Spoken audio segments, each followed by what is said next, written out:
but let me read. This is something that Elena Kagan wrote herself when she was dean of the Harvard Law School about the fact that she was being forced to allow recruitment back on campus. She said the military was barred from Harvard for many years. Last year, speaking of herself, the dean of the law school, in consultation with officers at the university, reluctantly lifted this ban for the military. The dean took this action because of a new ruling by the Department of Defense stating that unless the law school took this action, the entire university would lose federal funding.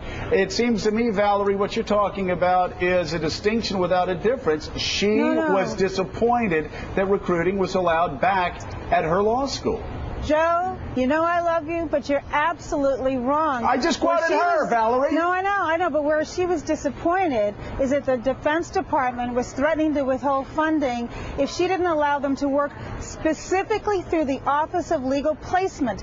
That's it. She always allowed them to work with Veteran Affairs. It's a non-issue, and if you look at the record, one of the years she was dean, actually the enrollment went up on campus. So I think you're reading a letter about a very, very narrow exclusion, and you're missing the broader picture, which is that they were on campus, they worked out of classrooms, they had great relationships with her and her team, and recruitment was active during her entire tenure. There's an awful lot to talk about here, but the fact is she wrote that, and so, and I don't want to get too stuck on this one issue, but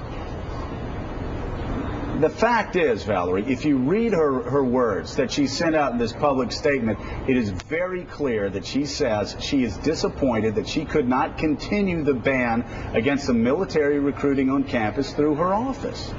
Through her office, the Office of Legal Placement. That's it, Joe. And I really don't want you to get a good bet, isn't it, Valerie?